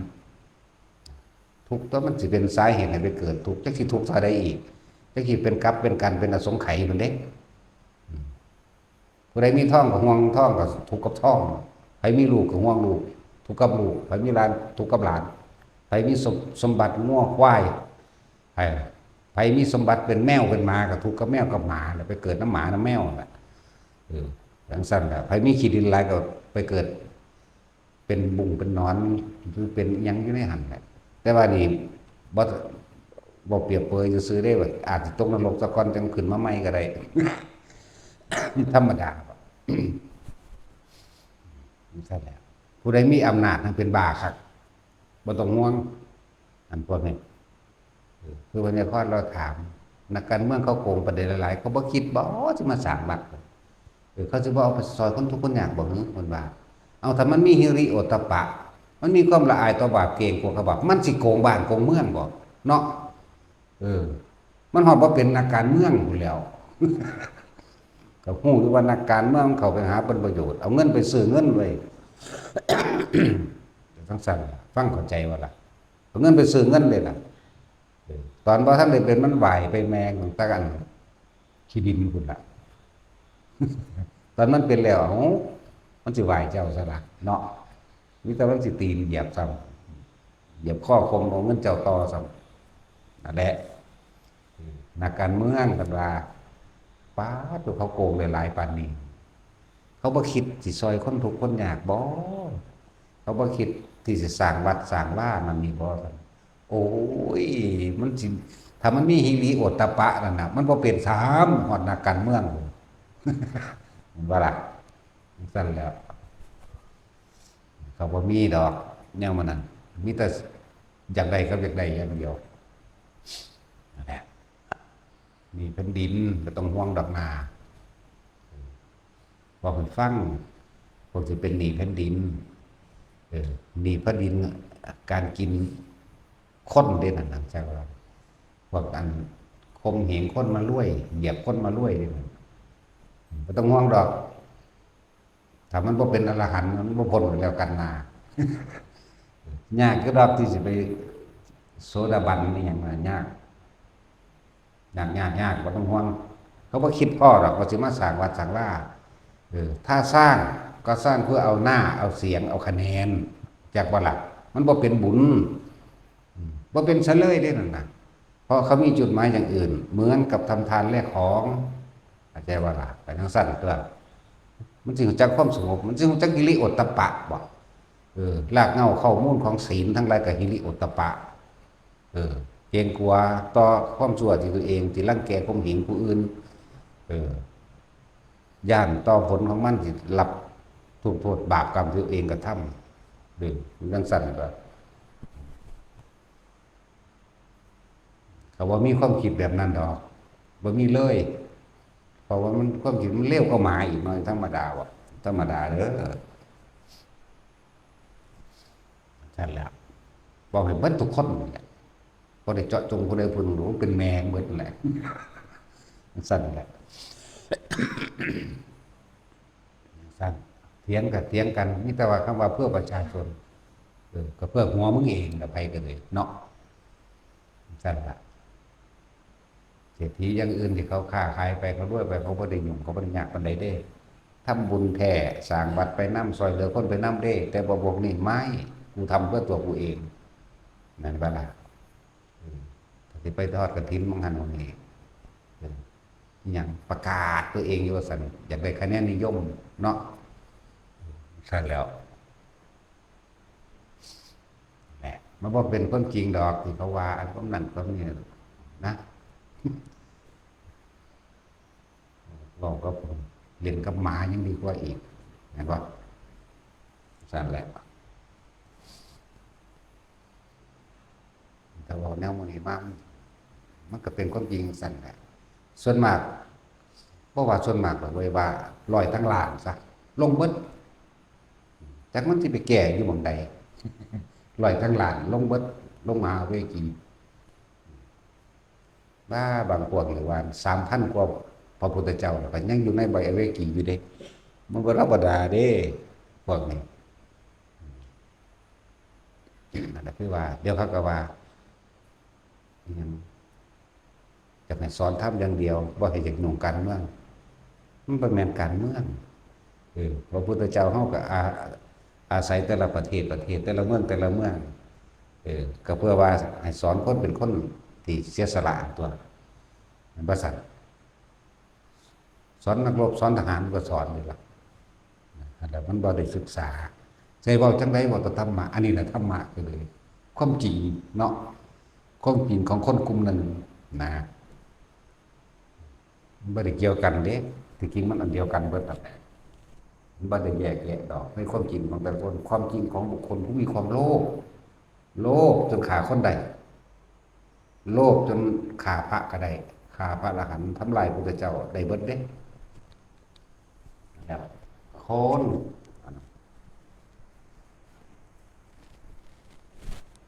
ว่าที่เทวทัตแสนพุทธเจ้านั้นไปอย่างเดียวเนาะแต่สาวา3-4 พันพุทธเจ้ามันยังได้ขึ้นอยู่ยังหน่อยเลยนั่นแหละบางครั้งบางสมัยของพุทธเจ้าองค์มันไปสอนเจ้าฟ้ามหากษัตริย์แต่ละประเทศไปคัดใจในการเมืองอย่างพระโรหิตตะกี้ว่าพระโรหิตโหลดเสนาบดีโหลดเนาะเกิดคัดใจเขานี่สิเป็นเพราะผู้นี้แหละเฮ็ดให้เฮาขาดลาภสักการะรายได้เฮาหดสั่นลงเป็นเพราะว่าผู้นี้ไปนำข่าพระเจ้าธรรมดาบ่แล้วพระเจ้าไปนำข่าไปเผาวัดไปทำลายหมู่พระสงฆ์ของเจ้านี่มันว่าธรรมดาเด้ความโลภของสัตว์ทั้งหลายมันนี่เป็นความจริงได้ว่านี่ก็เลยหรือว่าย้อนหลังขึ้นหลังไปในเมื่อ3,000 กว่าพระพุทธเจ้าเลยแหละพุทธเจ้าก็ไปแสดงธรรมให้ทุกคนมีคนนั้นมีความโลภมีความโกรธมีความหลงเพิ่นก็แสดงทำไปหลายคนที่คิดได้หลายคนที่สารภาพตามความเป็นจริงหลายคนเพิ่นนี่บ่ได้รายได้เพิ่นบ่เหมือนเดิมจักบ่ล่ะไอ้ทั้งสั้นแล้วศูนย์ที่พระพุทธเจ้านำข่าพระพุทธเจ้านั่นแหละอนันตริยกรรม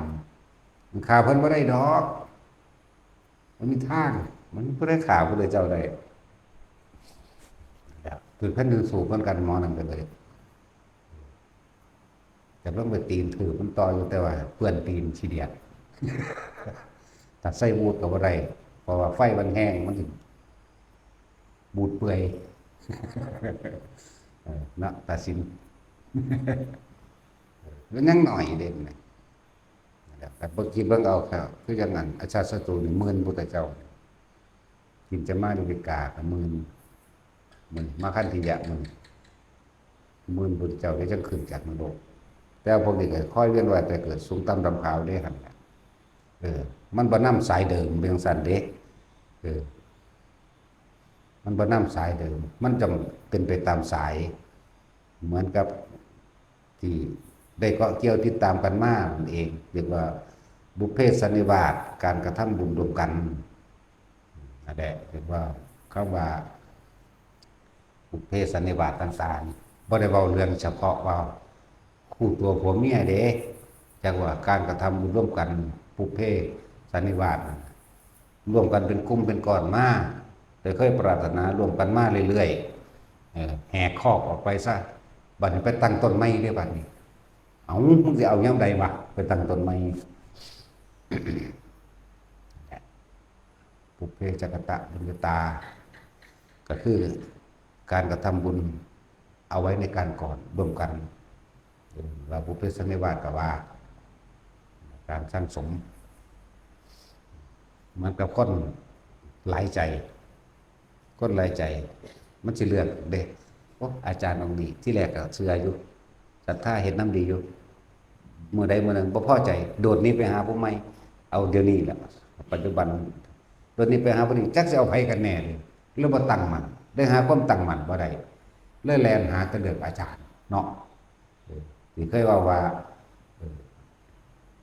อาจารย์บ่ได้เลือกลูกศิษย์เด้มีแต่ลูกศิษย์ได้เป็นผู้เลือกอาจารย์เนาะบัดนี้ความสิรู้ธรรมเห็นธรรมหรือหยังอาจารย์แต่ละองค์แต่ละองค์มันก็สอนสรุปอันเดียวกันได้บัดนี้แต่ว่าอาจจะตั้งคำเบาแต่ว่ามีจุดหมายเดียวกันคือนิพพานผู้นี้บ่พอใจผู้นี้แล่นไปหาองค์นั้นบางคนเสือกทำลายองค์นี้เด้ด้อยค่าเพิ่นตะกี้ให้ค่าบัดนี้ด้อยค่าไปหาอีกองค์นึงไปหาค่าองค์นั้นบ่พอใจอีกแล้วด้อยค่าองค์นั้นด้อยค่าองค์นั้นให้ค่าองค์นั้นด้อยค่าองค์นี้บ่ได้จักหยังเลยนั่นแหละว่าสุสิไปเริ่มต้นใหม่กับไผไปพระพุทธเจ้าเกิดมานี่ก็หลายคักแล้วเด้แต่พวกเฮามีพ่อได้อ่านได้ฟังกันนี่คือจดเฮาทองพระพุทธเจ้า28พระองค์สิเนาะที่ปังคาโรพระที่ปังกรพระสรณังกรนี่หยังไล่ไปที่จนถึงพระโคดมมันนี่ซ้ำนี่ก็พอแห้งแล้วนี่มันเท่าใดสงไขเลยอันว่า28พระองค์นี่สิว่าหยังสิเฮาเว้ามานี่ยังเว้าน้อยอยู่เด้3,584,412 มุตเจ้าเดี๋ยวนี้ยังน้อยอยู่เด้นี่เพราะท่านได้บวกซื่อๆเด้มันมีกว่านั้นอีกแต่สำนึกกับจักสิบาทางใดแล้วขนาดบ้านเรือนเจ้าของเองแล้วกันนี่กูได้บวชกับปากคนแท้ๆกูยังมานั่งแมงอยู่พอสำนึกยังสูงในเจ้าของอยู่ภาษาหยังกับผู้บอกจักถีบจักแดนหยังค่อยเดี๋ยวก็ให้ค่าองค์นั้นด้อยค่าองค์นั้นให้ค่าองค์นี้ด้อยค่าองค์นั้นเลยมันเป็นไปเรื่อยบ่อยู่หลักเดิมกระโดดไม่ไปเรื่อยก็คือเทวทัตนี่ก็บ่อยู่หลักเดิมกินจะมาในกาก็บ่อยู่หลักเดิมเห็นว่าจะนั่นแหละหลายๆคนล่ะบ่อยู่หลักเก่าบ่อยู่ไปตามสายเดิมหรือสิเคยบำเพ็ญโดดกันว่าเป็นกลุ่มเป็นก้อนมาโดดออกนี้นั่นแหละไปเริ่มต้นใหม่ยังไงมันสิได้ยังต่ำๆหนึ่งอสงไขยแสนกับเด้พวกสาวกทั่วไปมันยังว่าล่ะอย่างต่ำๆหรืออย่างปกติมันนั่นแหละอันนึงก็ดีมันก็สงไขยแสนกับเด้สั่นถ้ามหาสาวกใหญ่2 องค์หรือ2อสงไขยคืออย่างยิ่งยวดเป็นปรมัตถ์อันนี้พอกันกับพระปัจเจกแต่ว่ามันมีก่อนอธิษฐานมันก็มี3 ระดับคือกันนี่แหละนั่นแหละก็ลองเบิ่งท่าแม่เริ่มต้นแรกนึกลึกๆในใจแล้วก็ลืมปล่อยปละละเลยไปไปเฮ็ดเลวมั่งนั่นนี่มั่งดีมั่งสั่งสมมั่งบ่สั่งสมมั่งลบของเก่ามั่งลบบุญเก่ามั่งบ่เติมของเก่าทำบาปเลยทับถมหลายขึ้นสั่นแหละหรือว่าแล้วก็ดีแต่พระโมคคัลลาภาษาลิบุตรเข้มข้น2 อสงไขยแสนกับสาวกทั่วไป1 อสงไขยแสนกับจังซี่นะโอ้ยบอกเรื่องอสงไขยก็บ่แห้งก็บ่หาแต่เว้าเป็น80ดอกมันนายมันอยากว่าล่ะมันนายคือตัดสินนี่ก็ขุดมาจากใต้นรกมันมีอยู่8 ชั้นนึงเด้อันเริ่มต่ำสุดมันตัดสินอยู่46มื้อนี้ก็คือกันอยู่ที่20คนมันแล้วก็เจ้าก็มีดอกตัดสินนี่อีนี่สันที่25นั่นเองเจ้ายังอยู่ได้สัน16เลยมันมี8ผมต้อง8 3 24อีกอัน8 4 32 มันเลิกเก่าๆเด้คนธรรมดาเด้น้ำคนเอาเนาะสงไข่เด้บอกนี่อย่าลืมเด้อบอกมานี่ความลึกความยาวความไกลของมันแต่ฟังแล้วสบายใจก็ตั้งใจเอาเดี๋ยวนี้ไปหยังเนาะได้สุขคนอยู่ไหมตั้งใจเอาเดี๋ยวนี้ก็ทำความรู้สึกโตขึ้นมาสั่นก่อนจะเพลิดแต่ความอยากใดอยากดีอยากมีอยากเป็นอย่างไรคำว่าเพลินคำว่าเพลินบอกภาษาเขาง่ายๆเมื่อลอยนะเมื่อลอยจินตนาการคิดไปแต่มีผู้ใดรู้ว่าจับปุ๊บเห็นตกใจภาษาเขาจัดเฮ้ยตกใจปุ๊บนั่นแหละรู้สึกโตจากว่าละตอนเมื่อลอยไปแต่เขาไม่เกิดเห็นตื่นนั่นแหละรู้สึกโตแต่มีผู้ใดผู้หนึ่งมาสะกิดตื่นปุ๊บขึ้นมานั่นแหละรู้สึกโตแล้วอย่าปล่อยความคิดล่องลอยไปหลายแต่ผู้ใดอยากเห็นความคิดของเจ้าของก็ทดลองเบิ่งสติอะไรหนึ่งในขณะใดที่เขาคิดเรื่องใดเรื่องหนึ่งเอ้ากูกำลังคิดเรื่องนี้ตัวนี้กลับมาเบิ่งลมโลดเด้อขึ้นมาทันทีความคิดนั้นถูกดับไปเรื่องนั้นถูกดับไปใจว่าล่ะนั่นแหละจังสิรู้สึกตัวได้จาดเจ้าของแน่สะกิดเจ้าของแน่ให้ตัวเองปลุกตัวเองแน่เลยตื่นตัวให้มันตื่นแน่เลยพวกเจ้าสิเข้าใจเลยว่าการเห็นความคิดครั้งแรกจะเป็นแบบใดแต่เขาได้สติขึ้นนึกได้เอานึกถึงคำหลวงพ่อวานกำลังเปิดเพลินไปหรือกำลังเมื่อลอยไปคิดปรุงแต่งเรื่องนั้นเอ้ากูกำลังคิดเรื่องนี้ตัวนี้สูดลมหายใจเขาเลยนั่นแหละสิเห็นความคิดกับของเองแม้ชั่วขณะเดียวซ้ำนั้นแหละแต่มีอานิสงส์มากแล้วมันก็จะต่อไปเองแบบมันก็จะเริ่มเห็นรู้เขาเริ่มเห็นความคิดเจ้าของรู้เขาจะไปหาสร้างบ้านก็สร้างเลื่อนไหลไปว่างบางคนก็ว่างอนาคตไว้ให้ลูกให้เมียให้ลูกให้เต้าเนาะบวชอยู่กับมีเด้บวชอยู่กับว่าง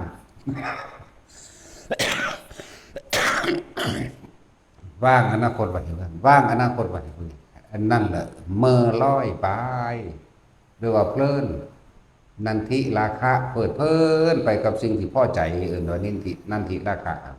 นันทิราคะสหคตาสหคือเกิดพร้อมเพลินไปน้ำกันโดยไม่รู้สึกตัวเพราะว่านันทิราคะสหคตาเนี่ยเปิดเพลินแปลว่าจังสั้นโดยภาษาภาคกลางภาษาเฮาว่าเมื่อลอยใจลอยคิดไปเด่นแม่นว่าล่ะพ่อเข้าใจว่าเนี่ยพ่อเข้าใจกับตายซะ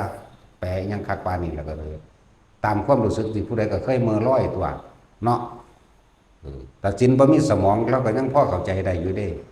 นะว่าล่ะขนาดเราบ่มีสมองได้นั่นน่ะมันเป็นกลวงๆอยู่ในหัว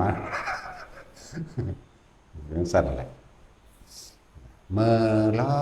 ยเพลินไปคิดไปถ้าผู้ใดคิดได้ให้หยุดกับความคิดจับตัวใดตัวหนึ่งที่มันอยู่มองได้กระจังนั่นแหละสติผมกำลังคิดเรื่องนี้ตัวนี้กลับเข้ามาลมเลยนั่นแล้วว่าทุกคนพยายามฝึกอยู่กับลมมันจังสิเห็นแต่เฮาบ่หยุดเฮาบ่นิ่งเฮาบ่เห็นความคิดมันแล่นไปแล่นมาดอกนั่นได้เพิ่นจังว่าใส่วิธีเอาลมนั่นแหละเป็นเครื่องล่อเครื่องล่วงลมบ่มีรูปร่างลักษณะท่าทางบ่เป็นตัวบ่เป็นตนบ่แม่นคนบ่แม่นสัตว์วิธีตัดความคิดแล้ววิธีสิเห็นความคิดเพราะฉะนั้นสอนอานาปานสติอยู่ทำความรู้สึกอยู่กับลมหายใจเข้าคำว่าอานาปานสตินั่นนะหายใจออกหายใจเข้าหายใจออกมือนั่งให้มันเห็นใจไม่ได้ตอนหนึ่งกับหน้าที่หนึ่งกับเหลือกินแล้วนะ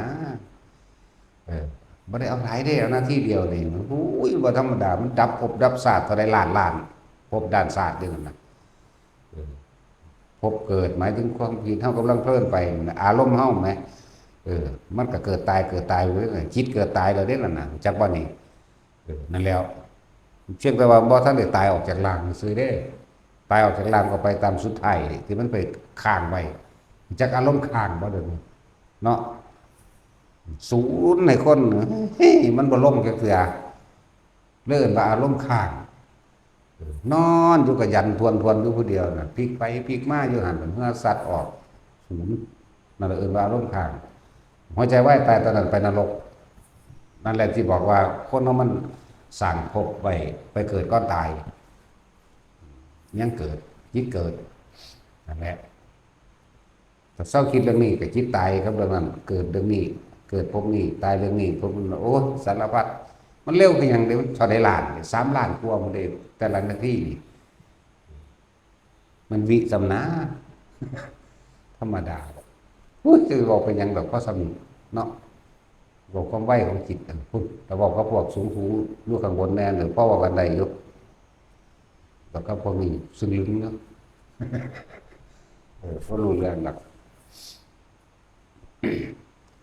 แต่พยจะจักว่าการที่จะไปเห็นความคิดเนี่ยเห็นอย่างใดตอนที่เขากำลังเมื่อลอยไปเนี่ยเพลินไปแบบนี้แต่นึกถึงเข้าหลวงพ่อว่าเอากูกำลังคิดถึงเรื่องนี้ตัวนี้กลับมาหายใจเลยโดยไม่ต้องคิดถึงลมหายใจกันเลยหรอกลู่ลมเขาเย็นวืดเขาเย็นวืดออกนั่นแหละแหละเห็นลมม้วนๆเฉพาะนี่เด้อไม่ต้องตามลมเขาแล้วก็ว่าต้องตามลมออกมาปลายชานจมูกหรอกมันอยู่นี่แหละมันม้วนนี่เนี่ยนั่นแหละมันจะได้เห็นมันเองบัดวิธีตัดภพตัดศาสตร์วิธีตัดกรรมเก่าก็จะไปคิดถึงเรื่องเก่าๆอันนี้เป็นแค่คำแนะไอ้ตัวบ่คิดจริงๆบ่ได้คิดอย่างเลยล่ะเข้ามาลงเลยทำความรู้สึกอยู่กับลมโลดส่วนมากมันภาวนาบ่ได้เนี่ยเพราะว่ามันไปคิดหาเอาแต่ผลมันเดี๋ยวนี้มันมองแต่ข้างนอกหรือเอาผลข้างนอกผลนอกก็คือคิดเอาอดีตแหละคิดแต่เรื่องอยากเป็นอรหันต์คือผู้นั้นอยากเป็นคือผู้นี้หูทิพย์คือผู้นั้นผู้นี้โอ้พระอนุรุทธะคนตาทิพย์เนาะพระโมคคัลลาคนฤทธิ์เดชหลายพระสารีบุตรคนปัญญาหลายเนาะพระกังขาริวตะเป็นผู้เลิศโดยชาติเนาะเขาชาติออกชาติเป็นผู้ครองในการทรงชาติเนาะอยากเป็นนั่นเลยเอิ้นว่ามีตัวแสอยู่ในอดีตกับอนาคตมันเลยเป็นสิ่งเดียวกันมันบอกจักปัจจุบันเดี๋ยวนี้ปัจจุบันลมหายใจเข้าออกสติก็คือลมหายใจเข้าออกนี่แหละดูให้มันเกิดความรู้สึกตัวนั่นเลยในลมหายใจเข้าออกสำหรับผู้ฝึกไปแล้วมันก็จะมีอาการปิติต่างๆเกิดขึ้นแทรกซ้อนเข้ามาหลายอะไรอย่างปิติหาเขาก็เว้าซุมื้อนั่นแหละว่านก็เว้าทั้งศูนย์คนพวกต่อกัน2 มื้อเราได้สูงเลยบ่มีสมองยังแตกไปก็เลยเนาะสิเว้าเอาแต่จุดแต่ของเป็นจังว่าแตกแขนงหรือเอาไปเปรียบไปเทียบเอาเด้อพวกเขายังอยู่ในขันเนยยะอยู่ใครอยู่ดอกคำว่าเนยยะแปลว่ายังอีกว่าเนยท่าขนมว่าสั่นแหละเนยยะหรือเนยยะ ให้ข้อคิดบ่อยๆหรือให้ทางออกหรือแนะนำทางให้ต่างๆนานาสารพัดเรียกว่าเนยยะมันเป็นภาษาไทยเด้ของเนยยะบาลีจริงๆนัยยะเด้คือพวกนี้เวลาทำวัดนี่ตกภาษาเบิดนี่ล่ะวิบัติเบิดนี่ล่ะภาษาครู สุขาโตแม่นสุขาโต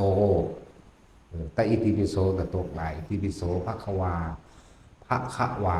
บ่แม่นผักภควาอะระหังสัมมาสัมพุทโธวิชชาจารณะสัมปันโนสุขโตโลกวิทูอนุตตโรปุริสธรรมสารถีว่านั่นแหละฟังดีสัทธาเทวมนุษย์สานังมันตกเด้อเอาไปปรับปรุงเด้อเบิ่งหนังสือกลางหนังสือใส่แล้วก็ออกเสียงไปตามอักขระนั่นแน่ละเว้ยสุขะกับสุขะมันมีแต่สุขะโตหลายสุขะมันแปลว่าสุขคือสุขะแปลว่าไปในทางที่ดีนั่นแหละสุขะโตเด้อบ่แม่นสุขะโต สุขะโตขะคอควาย ข้อควายเลยว่ามันขอไข่เลยจะไปออกเสียงขอแหละว่าภาษาวิบัติแต่ว่าเจตนาดีจะดอกทางจะบอกให้มันถูกสื่อเพื่อมีบางที่ผู้เอาไปจดจำมากมันก็เปลี่ยนไปเลยเด้สมมติมันก็เปลี่ยนมาหลายครั้งแล้วเด้เพื่อว่าแล้วตั้งแต่กี้เนาะตะกี้มันบริษัทเลยจดเป็นภาษาเด้มีอักษรหรือยังมีอันนี้สิบอกมีแต่ว่าถ้าได้จดจารึกไว้แต่ผมมีอักษรสิเอาอหยังมาจดกันนั่นเขาเจ้าเลี้ยงรอยถอยคำทำสังขยนาแล้วมันก็มีเลยตัวหนังสือมันแต่เขาเจ้าก็จดไว้ไผจดไว้มั่นเด้บัดนี้นั่นแหละบางที่มันก็มาในที่ต่างๆมีบางองค์เพิ่นก็จดไว้ไผจดไว้มั่นเวลาฟังของพระพุทธเจ้าแต่ว่ามาลอยเลี้ยงใส่กันแล้วพระ